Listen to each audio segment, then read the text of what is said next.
join me for standing up against the harmful stereotypes that have been perpetrated against the men. I come here to represent myself and a few.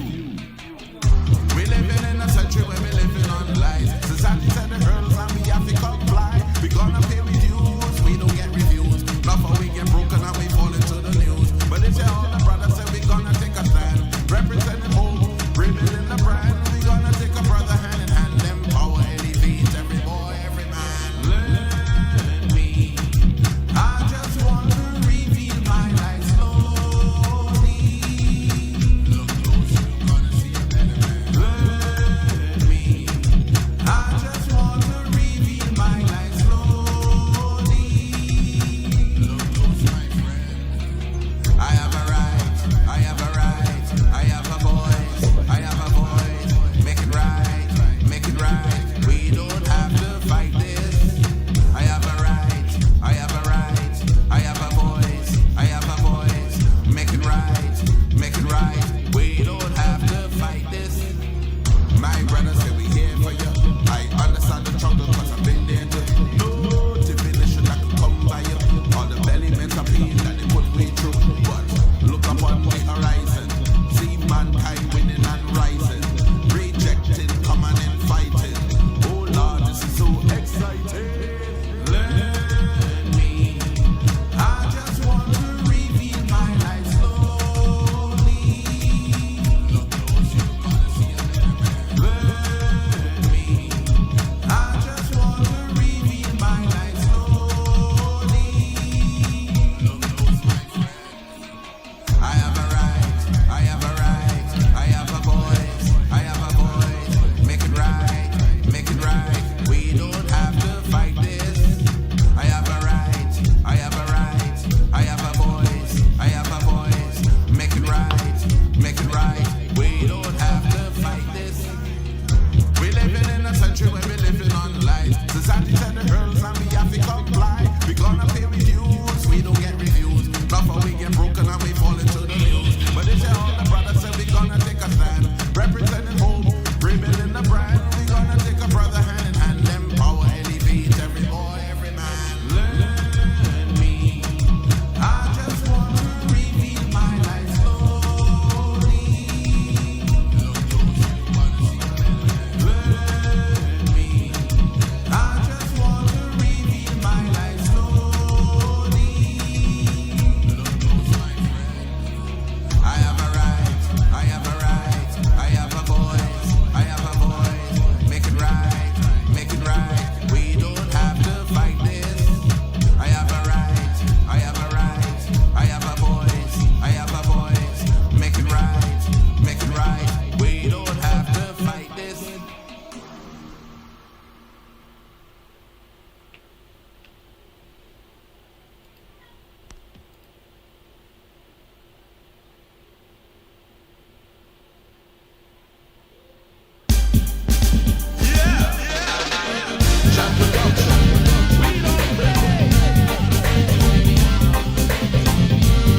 You've been faithful, Lord. You've been faithful. Oh Lord, I'm glad you know my name. You set my heart aflame. You set my feet on a solid rock to stay. I'm glad I've made this choice. You've given me a voice, and now I can rejoice. Watch it cool move. They call me Mr. Diligent. When me meet a peace, the Lord, I'm dining with the president. Thankful for my warriors who bring me through the testament. Calling on my warriors, calling on my warriors. Everything me put me hands to doing it for 100. Time to praise the Lord and say we praising him for 100. Working in the ministry, we working it for 100. Working it for 100. Working it for 100. Everything we put we hands to doing it for 100. Time to praise the Lord, we say we praising him for 100. Working in the ministry, we working it for 100. Working it for 100. Oh Lord, I'm glad you know my name. You set my heart aflame. You set my feet on a solid rock to stay. I'm glad I've made this choice. You've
Well, I hope you all enjoyed that piece of song there by Ted Jones, a good friend of mine, and also he did the one before that. Good evening, people. This is Mike at Nite. Nice having you all on, and I hope that now that we had our sessions last week, we're going to continue today. We have part 2 today on finding yourself and seeing your own faults, etc. Let me also say that Sunday is Father's Day. It will shock some of you all, but yes, it is Father's Day. And for heaven's sake, do something to let the men feel appreciated now. There are some people really lacking the appreciation. I would admit I'm not one of them, because I think I get enough pips from my family, my wife and children and so on, that I'm okay. But I feel for a lot of fellas who get no recognition, no appreciation, and no involvement when it comes to them as the work that they're putting out for their family and their wives, etc., and their children's, as the father of their children. Right? So let's do something this time. I'll admit that I'm seeing a number of organizations really coming on board now and doing something. That's a good sign, and we want to continue to bless them up for that. Yeah, man, bless them up. You all rock and come in, people. Rock and come in. We're about to start. Let me see who's online. Yes, Mr. Wayward Man Lawrence Flamant is on. I know somebody talked to him and said, boy, you're a delinquent fella. Come on board. All right, nice having you, Lawrence. Edwin Tulsi, thank you very much. Yeah, almost every week. I see Hodge. All right, yes, Hodge, thank you very much. Joy Gushad, thank you very much for joining us, and I'm glad you got back your internet so that you could be able to be part of it. I appreciate having you on, and nice. I hope that you enjoyed today's program, and thank you very much for your good words that you shared with me earlier during the week. All right, and tell your daughter I said hello, Joy, nicely. All right, my people, let's talk about what we did last week. Let's do a quick recap as to what happened, what we discussed. What we are trying to emphasize last week is this: that we need to look inwardly. I think it's Rex Nettleford had a book, Inward Stretch, Outward Reach, which means stretch inwardly and find yourself and reach outward after. Don't reach outward first. And we often see the faults of other people so glaringly, so with such clarity, but we don't see our own faults. And some of the very things that we accuse our spouses, girlfriend, boyfriend, husband, wife, that we accuse them of, when you really check it, we are guilty of those same things, but we don't see it. It is hard to see your back, but somebody else could see it. That's why we talk behind people's back, because we see in their back, but they can't see us behind of them.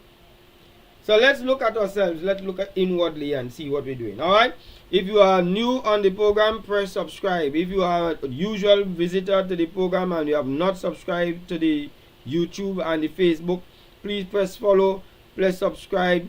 That helps us to be able to build a following and to be able to get a greater impact in the lives of people. So please do that. Just go there now and check it out. Will be much appreciated. Candice Alexander, yes, you joined late. Asha, yeah, you forget all about tonight. Edward Jones, you reach early tonight, you reach late, my boy, because you're now falling. Timothy, nice having you. Pamela Martin, good evening to you. You all rock and come in, people. Rock and come in. We're going to help you tonight in some of the issues that you have. Let me just go over some of the things that we spoke prior, so that you will be well apprised. Those of you who are here, you'll be reminded, and those who are on for the first time, you will now know. There are some red flags that we see in relationships, but we usually see the red flags in others. People will be telling us about our faults, and we, for heaven's sake, will not be able to see what they're saying because we are numb, dumb, blind to our own faults. And people get fed up of telling us this is how we show up in their lives. Because we give ourselves a tick, pass mark, for who we are and how we behave. But we give everybody else an X. The person that you are with, the relationship you are in, you give the person an X. That is why there's end up being an X. Because you give them the X. But whenever we look at ourselves, we speak about ourselves in glowing terms. I'm not like that. I would have never done that. Me, I don't treat people so. I'm a very honest person. You hear we talking about ourselves. But when we talk about other people, we talk about how they're dishonest, how they're not genuine, how they're deceitful, etc. When they think the same way of us, how come? Because we've seen exactly how they are, but we need not seen how we are. So this awareness is something that is rare and becoming even more rare because we see other people, we don't see ourselves. And there's a personal accountability gap that we have where we do not account for our own behavior. We give ourselves a way of explaining our behavior compared to somebody else. And I'll give you an example. If you don't take my advice, I may likely to call you stubborn, foolish, don't have good sense. Why you're not taking my advice? But whenever you give me advice and I don't take it, it's because I am single-minded. I'm self-assured. I'm an independent thinker. That's how I would explain myself. So I always come out looking good. You always come out looking good when you explain yourself. With the same resisting to take advice, we give it two different labels. Have you ever been in a relationship like that? Yeah. But tonight we're looking at ourselves. We're looking at who we are. That's where we want to be able to find it. Who we are. Alright. Okay, so that's for those who know coming in on the play. And then we're going to continue. Let me just make sure I am on board with who's on. Yeah. All right. Heather, good evening. Yes, Heather. Yes, Heather. Boy, you're well tardy. Yes. Have a seat in the back. Zanifa, good evening. Nice having you. Hope the family doing well, the husband and children. Happy Thursday, Lenora Moses. Nice having you. Anne-Marie, how you doing? Tell your brother I said slow down. That's all I'm telling you. Tell him slow down. Although I tell him already, but tell him again. Pamela Martin, good evening. Sandra Jack, nice having you. Alright. So having said that, let me go into our session. Number one, look at how you handle conflict. Because conflict reveals who you are and the management of your conflict. You see, there are some people full of anger. They get angry for almost any and every little thing. I want to read a verse. I don't know if I read it for you all last time, but I want to read this verse.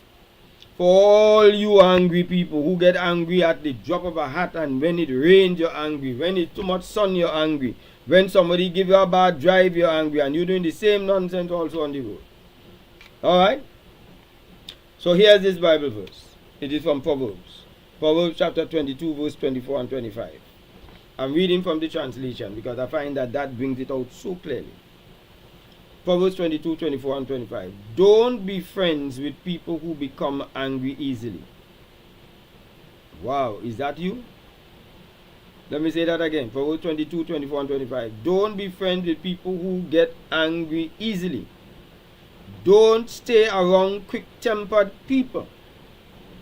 If you do, you may learn to be like them. Then you will have the same problems they do. The same problems an angry person has, that is your friend, that you feel that is your friend, that is only them angry, you will get their same problem. And you're going to become like them without knowing it. Problem is, some of us married to an angry person. Yep, I said it. Some of us are married to the angry person. And for some of you, let's not fool ourselves. That person is married to the angry you. So you have to check yourself. So how do you handle conflict when things go wrong? Do you talk it out? Do you fight it out? Do you curse it out? Do you stop long enough to reconsider and ask yourself, boy, let this one pass. I don't need to run down this. Only the yard dog runs down every car that pass. Wise people know. Boy, I here enjoying me lie down at the side of the road. That car could pass. I don't have to get up every time a car pass and run it down. And what do? You run it down. Does the car stop? No. Do you get to deal with any with the car? No. The dog just running down cars. And there are some people, they just quarrel for any and everything. I don't know, like they just find good reason to justify a next quarrel. So, conflict. How does a person handle conflict? How do you handle conflict? And if you are a person who handles conflict by discussion, by listening, by empathizing, putting yourself in the person's shoes, then you are wise. If you are not, that you feel if they could talk loud, you could talk louder. If they could cuss, you could cuss more. Then you are competing for the bottom. You are not competing for the top. You want to see who could be worse in the relationship. And you think at the end of that, you will have a happy relationship? Come man. Come ma'am. Come sir. That cannot be. And long after you all make up, you see those hurtful words you said? They are remembered. Because the brain cannot forget them. The brain does not empty itself just because somebody apologized. And also, the feelings are still there in many cases. So we have a quasi-relationship, a quasi-friendship that is not real. We smile and so on, but we remember what you said. We remember how you treat me. That's why handle conflict by being very discretionary with your words. Alright? So, part of it is the way how we have the attachment style. We said so last week. Some people have what we call the anxious attachment style, the avoidant attachment style, and the secure attachment style. The attachment style is how we connect with our caregivers while we grow up. That becomes part of our personality. So if we had a conflict type engagement where around us we're yelling and shouting, and we live in families where they're always arguing, father and mother arguing and so on, you are likely to grow up to be one downright argumentative, quarrelsome,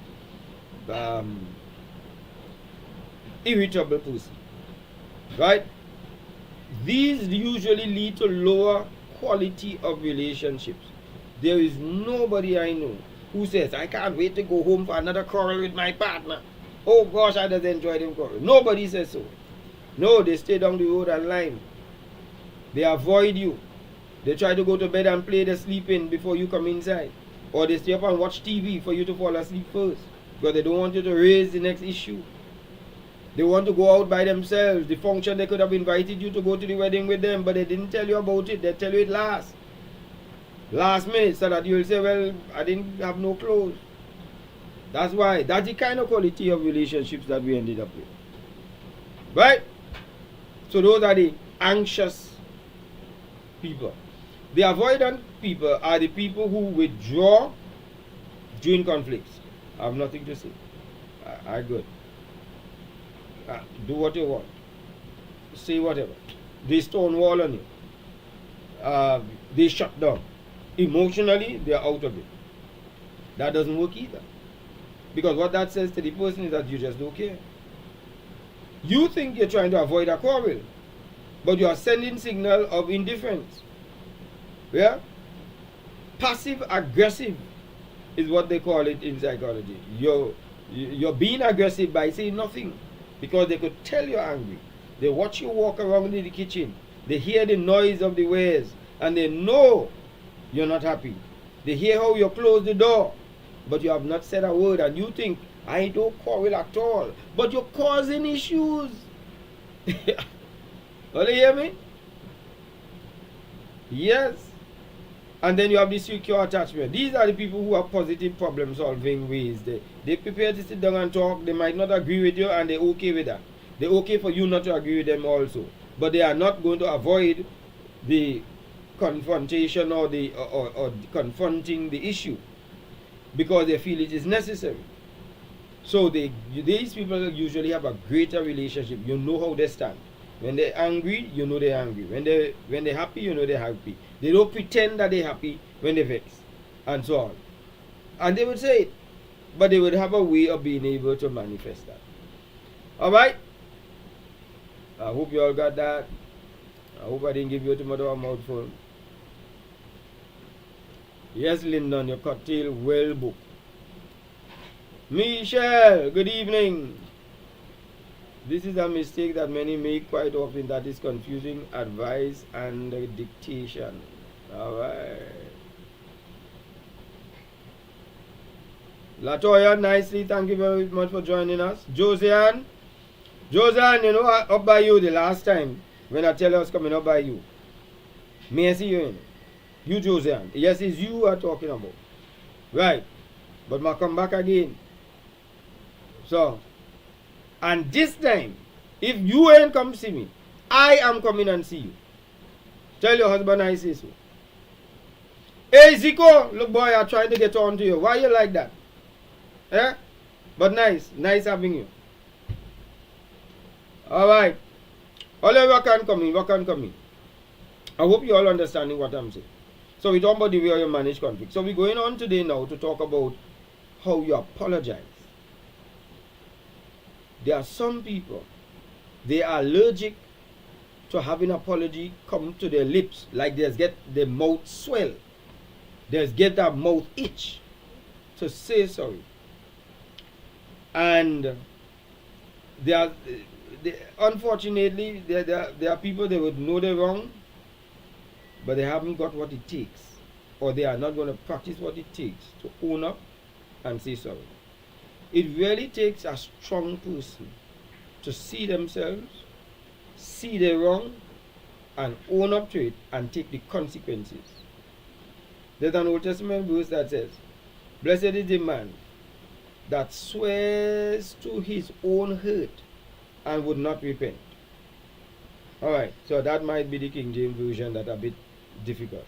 It means the person is going to speak the truth, and they will speak it firmly, even though the consequences are dire. Even though they'll get in trouble for the truth, but they'll speak it. And there are times that people need to learn to own up to their own faults.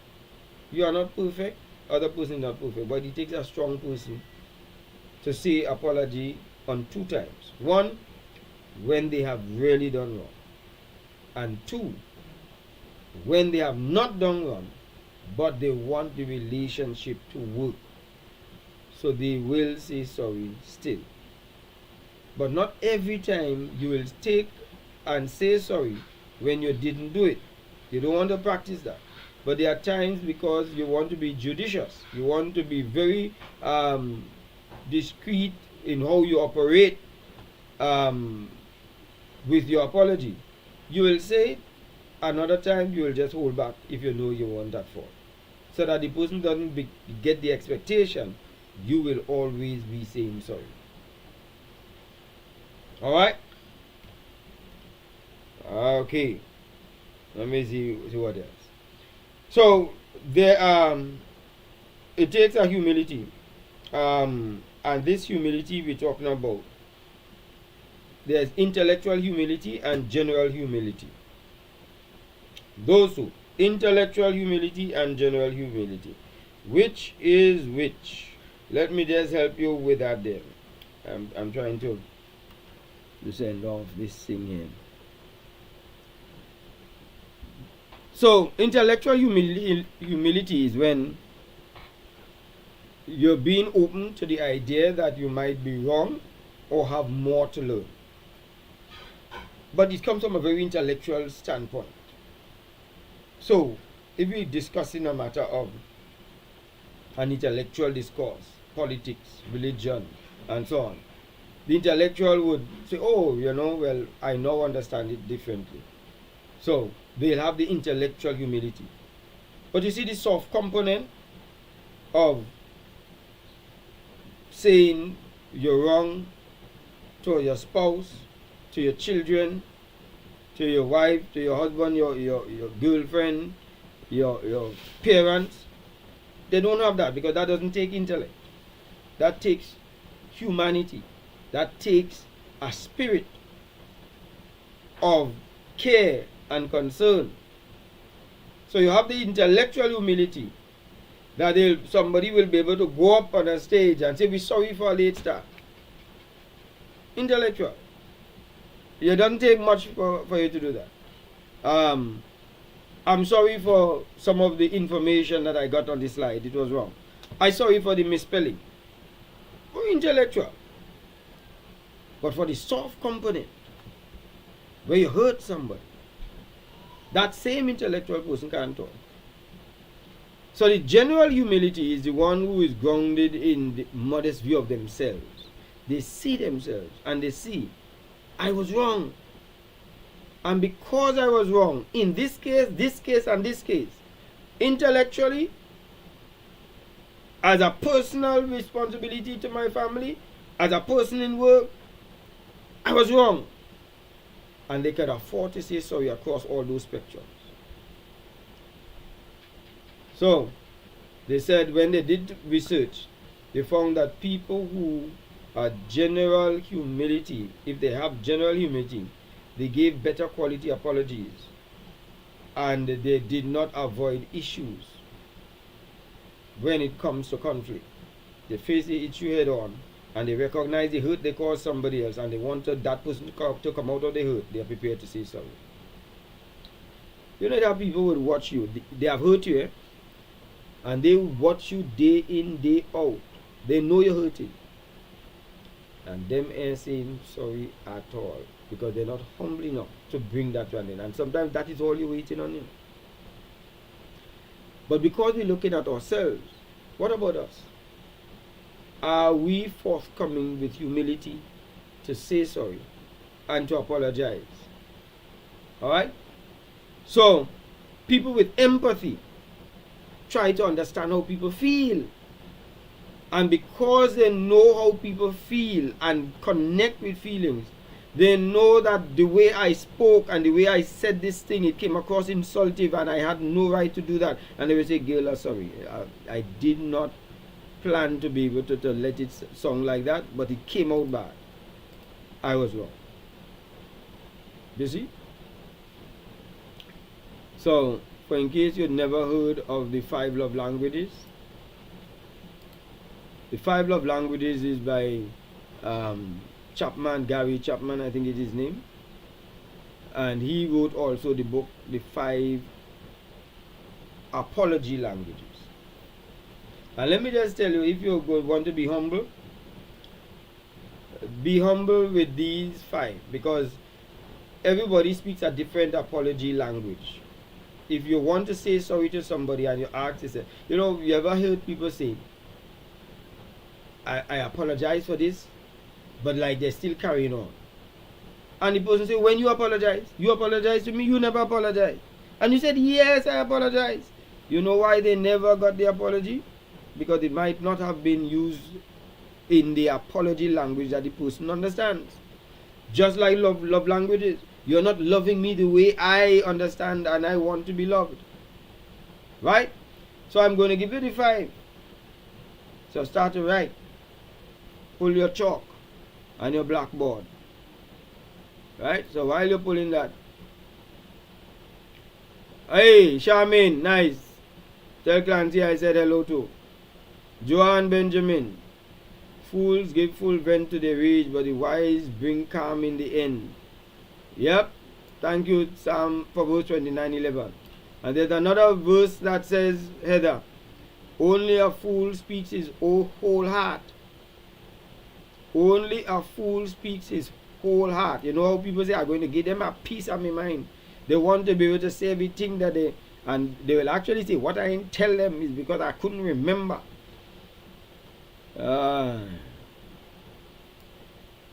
Some of us need help. Hard say some spout off without putting their brains in gear. Yeah. Yeah, Edwin, quality time is one of the love languages. We're talking about the apology language now. Number 1, there are some people,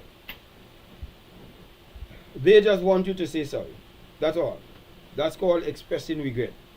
I am sorry. I lost my temper. And by the way, let me tell you, saying sorry and using the word but ain't cutting. You cannot say but. I'm sorry, but I was vexed this morning. No, what you're doing there is justifying why you behave so. Leave the but out. I'm sorry. I lost my temper. That is what you need to say. Don't put in no but. Don't say no but if you didn't behave so. If you did answer me. If you had given me the information, all of this would have never happened. No, just apologize. So that is expressing regret. 2, the apology language. Accepting responsibility.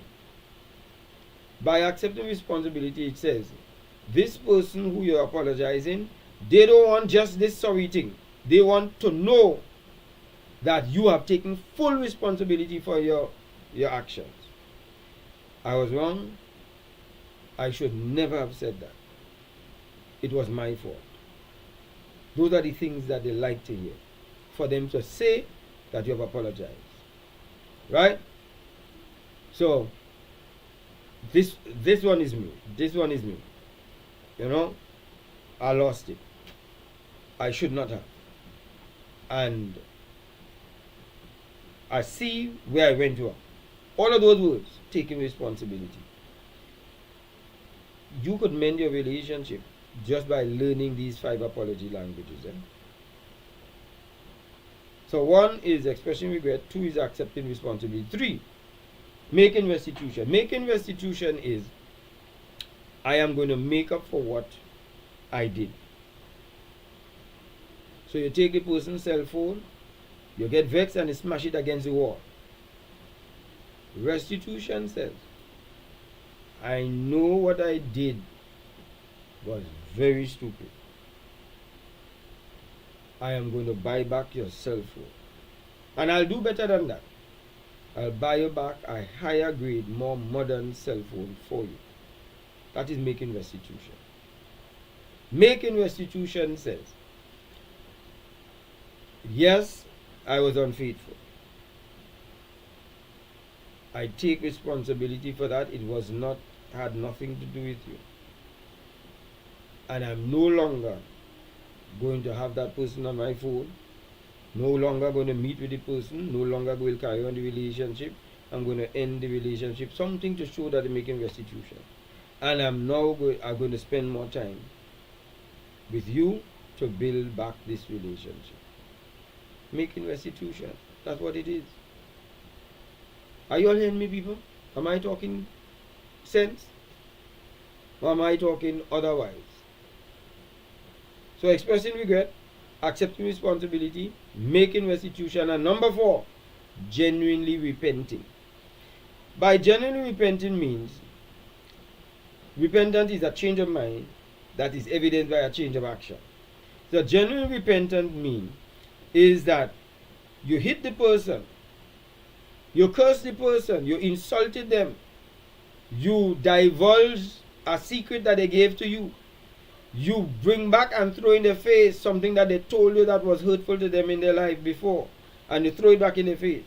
All of those, your genuine repentance is by saying you're sorry. I am never ever going to do that again. I'm committing that I will never hit you again. I'm going to be more careful with the information you give me, and I promise I'm not going to throw it back in your face. Because if I tell you about some problems I used to have in my previous relationships, and then you come and throw it back in my face, that is why they used to treat you so. As soon as me and you fall out, I'll have a problem with that. So when you apologize, you have to tell me this is not going to be a next time that I will have to face that.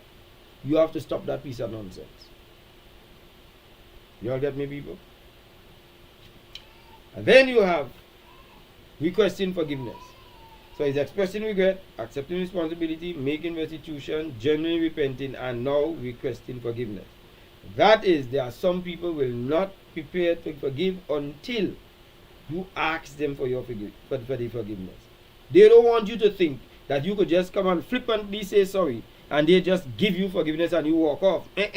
Not so with these people. These people here, you have to ask for it, and they must have the graciousness to offer it to you, or to hold out and say, let me think about that. Right? So the person would want to say, if you're going to apologize to ask for forgiveness, yeah, listen, this relationship we have, I value it, and I did some things to mess it up, but I really want this relationship. Would you forgive me, please? They want you to come groveling. They want you to cry them a river. Some of us are too young to know that song. But you could Google it. You could Google this song. Cry me a river. Anyway. Are you with me? Let me see what all are doing. Let me see if all will clock off at the Zoom.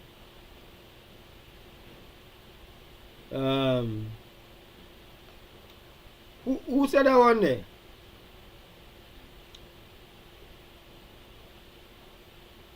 My mom told me, said that in a conversation, sometimes you have to give up your rights for the sake of peace. The Bible says so too. Why don't you rather take wrong? Yes. However, you can't allow folks to consistently do you wrong and expect you to always give them a free pass. I agree with you, Heather. Right? This is why you have to manage it carefully. To give and take. I see Charmaine agree with you. Hey, Charmaine, you see that one there? If I offended you, forgive me. Hey, you already here. So I agree with you, Charmaine. That one there, you is not ready. Because if you hurt me and you hurt me so badly, and you come in and say, if I have forgiven, I bet it is better you ask, did I do something to hurt you? Did I do something wrong? I think I prefer that. Then you come in and tell me, if I have offended you. No. Check yourself. That's not an apology. Be remorseful with no buts. Thank you, Heather. Oh yes, I see Joanne say she hate that if I am sorry if I offended you business. You know that is a Christian phrase. I have only heard that in churches. If I have offended you. I've never heard that outside generally, but that is just me. Or they must be here generally as a general conversation. But usually it's church members that say that when they do want to own up to some of the things they do. Master's one, that's good evening. Blessed evening to you, my dear lady. Hey, alright. How are we going with the time? We going good? Alright. If you all just join us, we're talking about look at yourself. Can you see your own faults? That's where we are. Alright? So, Well, the rock and come in, people. Too much compromising will leave you being taken advantage of. Yes, yeah.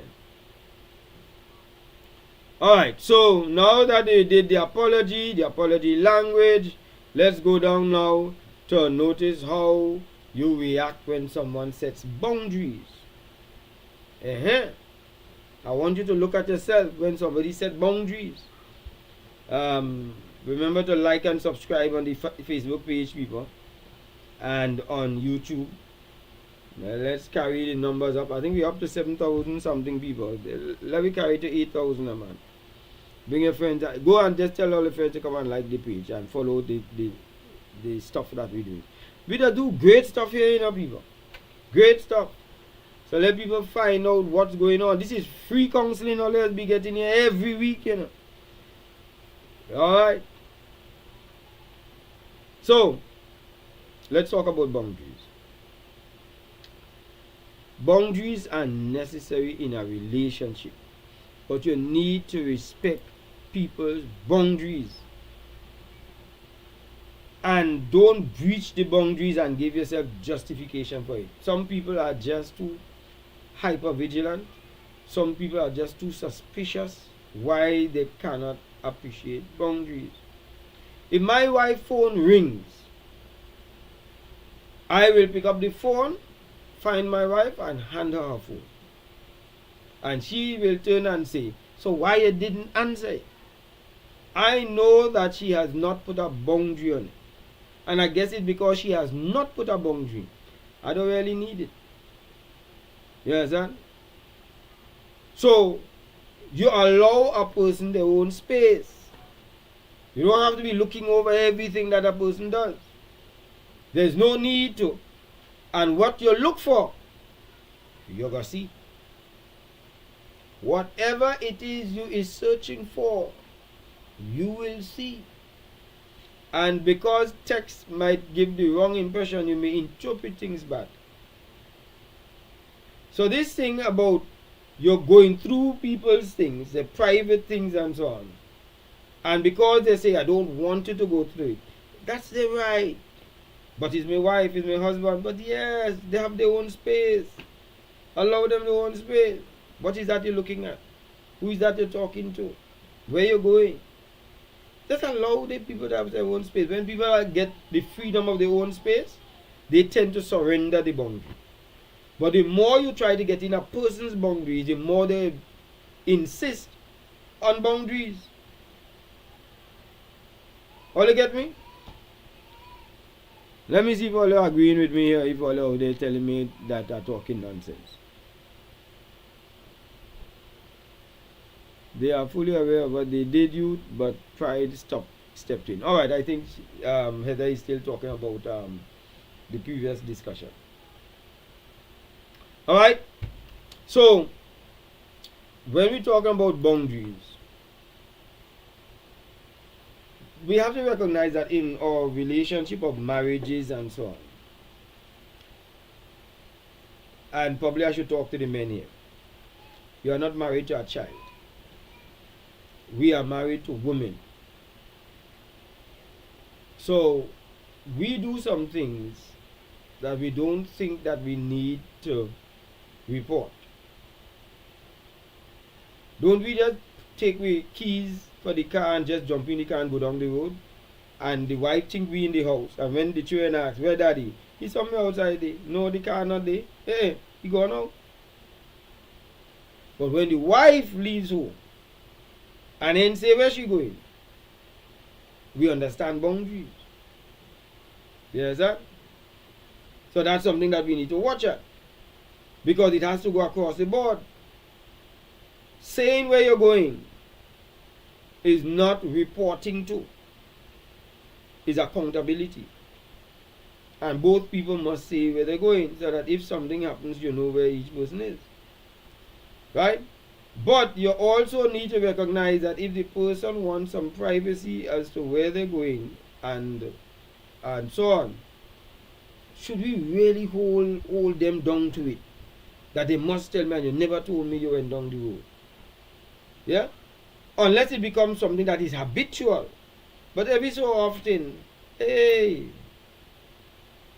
so I had to tell you that on my way home from work, I'm passing by the supermarket and now I'm going to be late. I had to really call and tell you that. It is nice for me to call and tell you that, but I had to. I don't have no freedom of choice. I don't know if I'm getting all in. I don't know if I'm getting all that. I know that this one ain't going down too well with some of all, you know. When the wife leaves, is a horse of a different color, Charmaine said. Alright. Michael Williams, good evening. Nice having you. You all had a great program there, my boy. Yeah. And all the best. You hear me? When the wife leaves the house of a different, I figure Charmaine is talking about when the man going down the road, you don't know where he going and when he leave. But when she leaves, he has to say. I figure that is what she's referring to. Let me see. The boy Lauren said, Michael, relationship will always have challenges, but it is how we respond to issues, humility, kindness, soft and controlled language, apologies, time out for both parties is essential for a controlled environment to soften the impact of disagreement. Also, putting a spiritual aspect of Almighty God is essential for morality, values, and virtues. Only then peace will exist between the two parties. Thank you very much, Lawrence. Appreciate that. If you have a responsibility, you must be held accountable. Thanks, Joseanne. Zico, you say a good point. I'm not too sure what that point is, but alright, I gotta take it. Yeah. Alright. So, boundaries. Should you not ask me when you're going to borrow something from me? When you're going to take something from me? Should I be going to look for it all over the place? When you borrowed it and never brought it back? Should I have a personal space that when I put something down, I must know it there? And if it's not there, it's because you came and asked me and I say yes, go ahead and borrow it. Is that asking too much, my people? Or tell me if that is asking too much.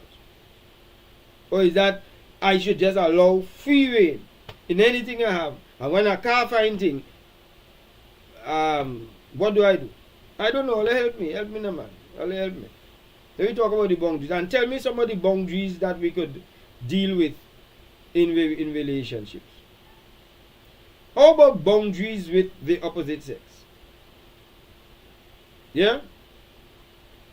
Boundaries with the opposite sex is I must know my boundaries. You must know your boundaries with the opposite sex. Right? But you must not tell me I cannot have company of an opposite sex. I ain't think so, and I should know. I don't think I should be telling my wife that. I feel that there is a certain amount of trust that must exist. And if there is an issue, the issue is in the issue of trust, not them and the relationship. But I also must know my boundaries. A person must know that you're married, there are certain things that you should not do, because not only because to go further than that is breaching your spouse's boundaries by going further, but it also is breaching the boundaries of the other person that you have to now take into consideration. Let me see all here. Let me see all I see.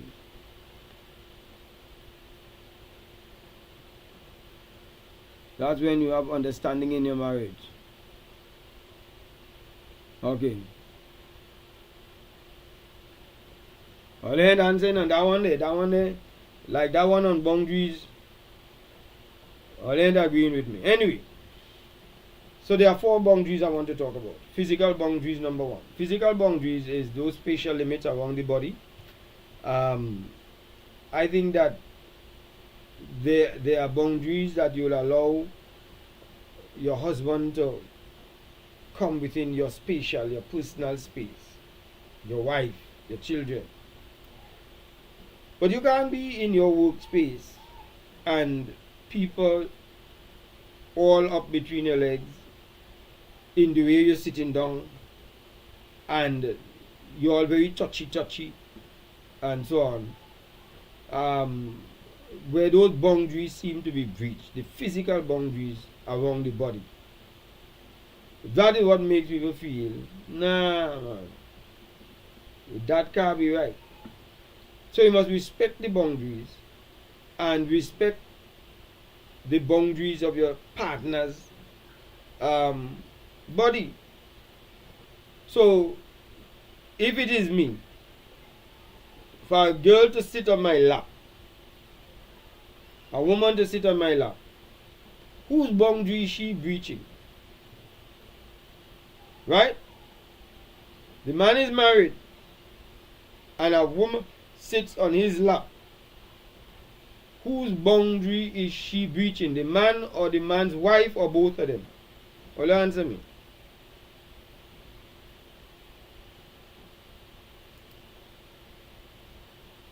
Samantha, you is the watchman, you come to lock up the building. This now you come inside of my program, Samantha. Hey, Mr.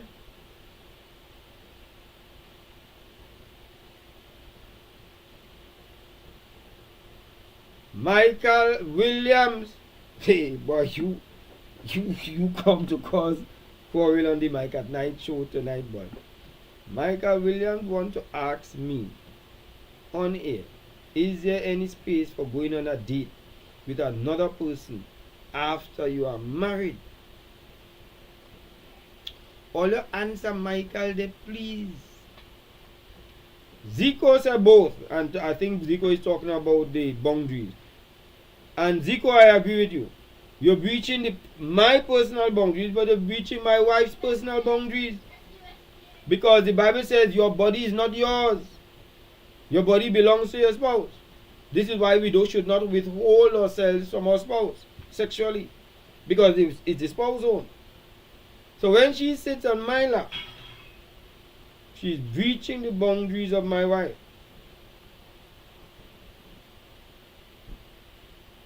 Oh, Joseanne is the culprit, eh? You throw Joseanne under the bus. Alright. Oh, and Joseanne, Samantha, you must send me a message, please. Right? Send me a message, because I think I was trying to contact you. Alright, people. So Zico says both people, the boundary is. And that's why we must have respect for our spouses whenever we're interacting with people. Right?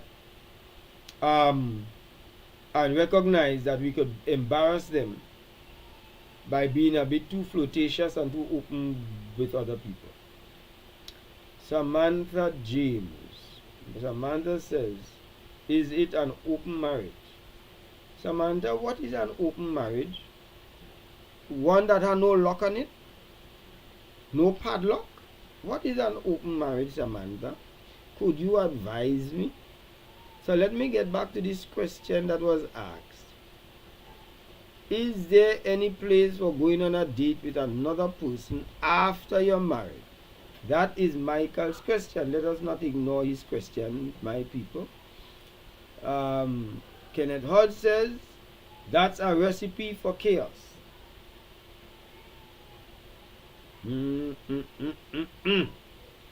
Yeah. Well, no thing. Yeah. Alright. So because we're running out of time, let me answer Michael. Michael, I think that's a no-no. Because when you talk about a date, you're talking about a date of an intimate evening. And dates are usually to see how relationships can be made compatible. Can a person go out with somebody after they're married? I don't think it's a problem. In my mind, I don't think it's a problem. But can they go on a date? I think I have a problem. What Joanne says she missed?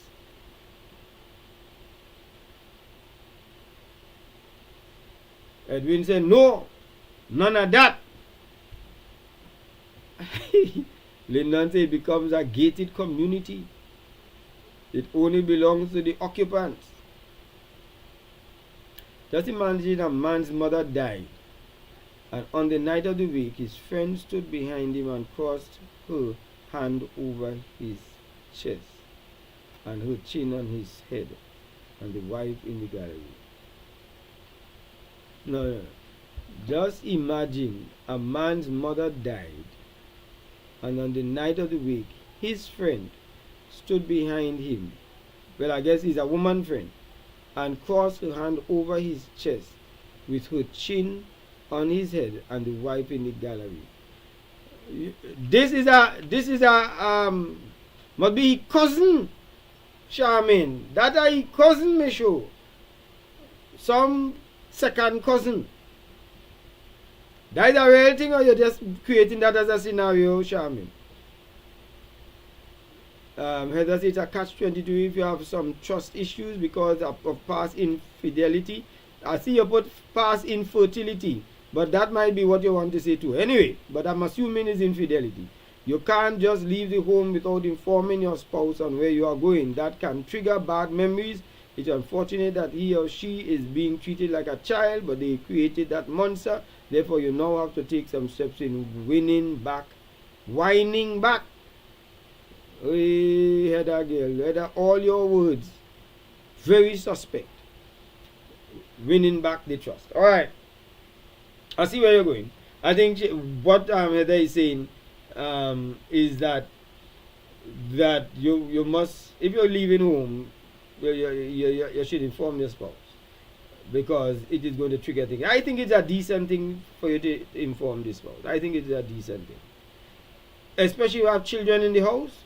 You're letting the children recognize. If I could tell your mother where I'm going and what time I'm coming back, you had better tell me where you going, because they will pick up from what is going on.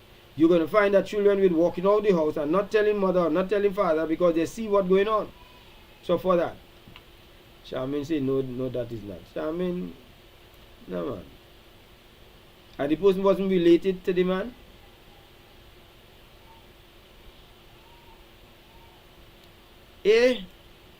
Look at how funeral just cause funeral. Mister. Disrespect is what violates people's boundaries, both for men and women. Do's and don'ts must not be practiced. Home etiquette must be in the control of adult behaviors. Alright? It's a lack of respect and boundaries. Alright. Yes, Michael. Anytime. Alright. So, all you have me. Physical boundaries, emotional boundaries. All you keep me back, man.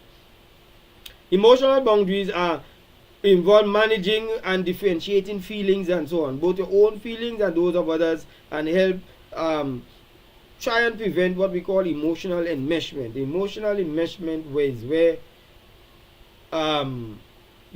where we get so, if I'm in a bad mood, you don't like to see me in a good mood, so you want me to join in your bad mood. So I don't have an emotional boundary that I could afford to still be okay while you're upset with your mother or your sister. You and them have the kankatang. I don't have a kankatang with them, and I going about my lovely life, and you vex because you don't like to see me happy. No, that emotional boundary, I would allow you, right? You're upset about something. Enmeshment is when I figure, oh gosh, why you have to cry about that? What's wrong with you? I hate to see a guy crying on like that. That means I wouldn't cry about it. You should not cry about it too. Nope. This person is emotional about that. Let them be. You not? Okay. Fine. But in all of that, there must be some measure of empathy for the emotional state of the other person. The Bible says, if your brother mourns, mourn with him, because you need to be able to connect.